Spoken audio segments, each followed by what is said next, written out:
We'd assumed Dragon's Dogma was going to be quite boring because it looked a bit boring. Then we sat down to play it for an hour and found ourselves playing it for about 12 hours, and we sort of realised that it's a bit brilliant.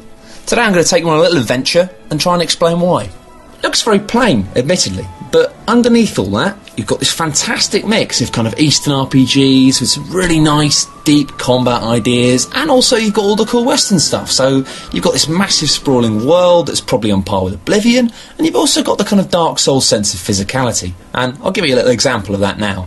You can sort of pick up crates and throw them at children, but you know, I'm not going to show you that. Instead, what I'm going to show you is me being a mage, obviously. I can levitate. So this is me floating around, jumping on roofs. You can also have a bit more fun with people. So what I'm going to do is grab the guard, stand on the roof and try and throw him into the well. Oh, so close, but I didn't get any points for that, sadly. And also I might get arrested at some point when I choose to stop running away and jumping on the rooftops, which isn't going to happen anytime soon.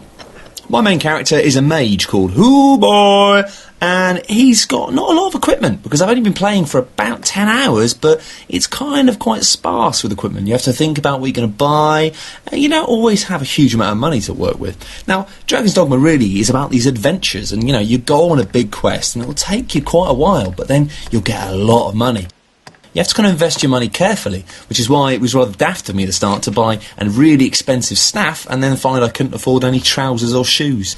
You'll also see here, this is my main sidekick. He's a fighter called Jumbles, and he's sort of giant and usually had his nipples out. But he's got a broadsword, and he's a great kind of compliment to me in terms of the fact that he can go and actually take a lot of damage whilst I can stand back and set fire to things. Now, the whole system with pawns is actually very complicated, but in a massively exciting way. I'm not going to go into it here because it's huge, but I'll try and make another video very soon. Now, we've just been at an inn overnight. Now, the important thing about staying in inns in this game is it's not just like top up your health and get a good night's sleep. You go to an inn before you do a mission because you need to leave first thing in the morning. Now, this is a game in which the time of day makes a massive difference. This isn't just a case of, oh, it's night, the moon's out, it's pretty, the music changed. When it gets to night in Dragon's Dogma, things get really dangerous. And this is actually one of the aspects which makes it massively, massively exciting. Now, we've got a long way to go. You can see those mountains off in the distance. We're kind of heading vaguely over there. The world in this game is pretty huge. You've got stuff to collect in the wilderness, you can mine rocks, you can collect herbs, you can do all of this stuff that, you know, you expect from your kind of open world RPG. But then also, you've got third-person combat, which is quite inspired by Japanese RPGs in terms of the systems. If we look at the map, then you'll get an idea of how far we have to go. Now, we're quite close to the castle here of Grand Soren, but we have to move all the way up north here. Now, it's actually quite a long way, which means it's a very good idea that I got up first thing in the morning. And it's probably not a good idea that I'm messing around with a magic whip made of electricity when I should be going there a bit more quickly. And that's my stamina running out, which means I can't do anything and I'm going to get stabbed.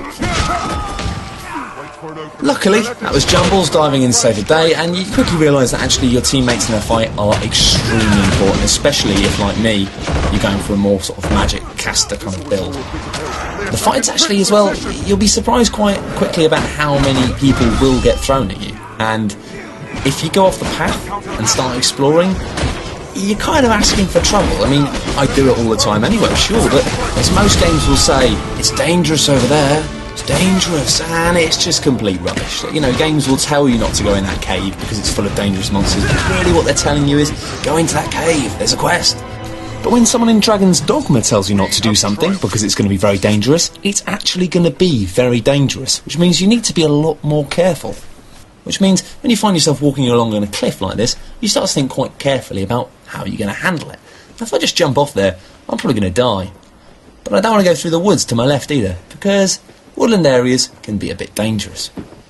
So, should be alright to jump off here, levitate onto this rock. No, that didn't work out. But it's alright, I'm still alive, and I found some grapes. Wonderful.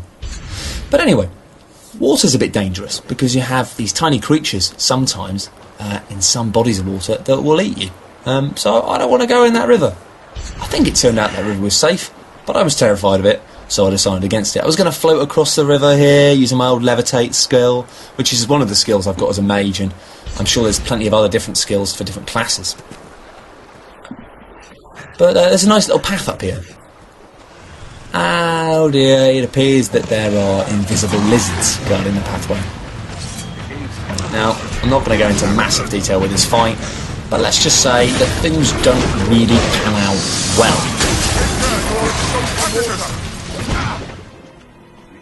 Anyway, I've died, I've come back, and now I'm taking a different route, through the woods. It's getting a bit dark here under the woods because these trees are very thick, and visibility in this game does feel a bit cheap sometimes, but actually it's kind of ace, because it does mean that if you want to go off into the woods, sure, do it, but it's going to be dark, and there's going to be monsters in there, and I'm going to do it anyway.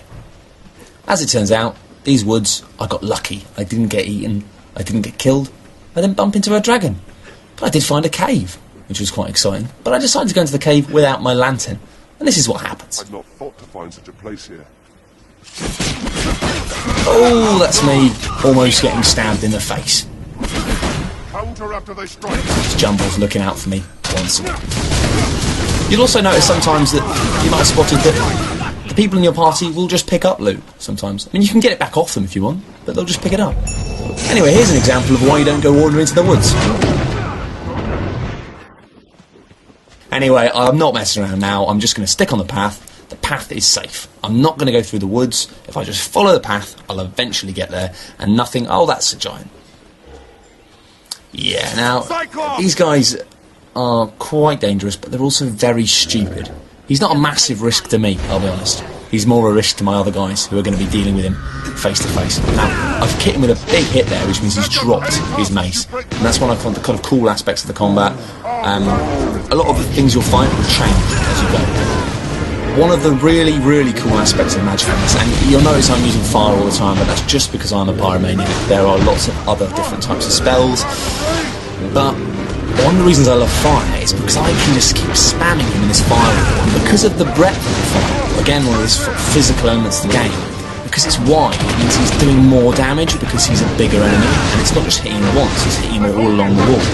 But as I continually fire this firewall, you can see him getting more and more set into flames until he's just this raging inferno. And you also notice there's a bloke who's climbed up on top of him and stabbing him in the face, which is nice. Anyway, I killed that giant, and it's getting quite late now. You can see the sun just over the edge of the mountains, and that's not good. I've done the quest, I've found the bandits, I've killed them, but now I need to find somewhere to rest. Now, I can't see any camps nearby the map, so I'm hoping that there's a little castle on top of this. Oh no, that's another ogre. So it seems like that castle on the hill is not a nice place with a warm bed and a mug of cocoa, but it's probably full of monsters. So I can't lie, it's quite disappointing, and it means now my only real hope is to try and get back to the city, which you can just see over there is a tiny smudge beyond the trees, but you can see it. It's a long way away, and it's getting very dark. Now, don't adjust your monitors here. This is actually what the game looks like when it's dark, and in a second, when it jumps, oh, this is what it looks like when it's actually dark. Now, there might be a spell you can use in the game which provides more light, but I haven't found it, and at the moment, I've just got a lantern. Now, this is where Dragon's Dogma becomes a very different game. Now, you have to use your ears, you have to really listen out. Even with a compass and map, it's very easy to get lost or run off cliffs. And what's that noise? Oh, it's zombies.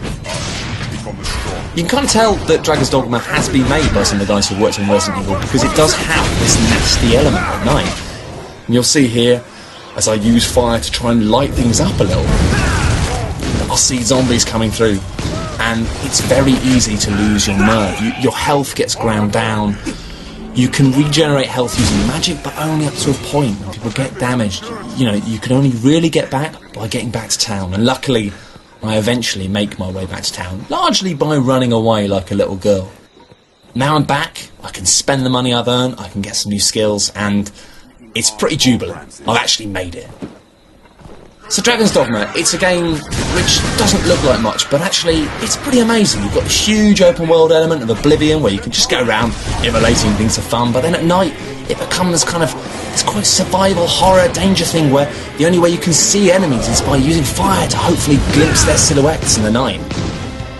It's deep, it's fascinating, it's incredibly intense. I mean, it's a little rough around the edges, but this is without a doubt one of the most exciting RPGs we've played in years.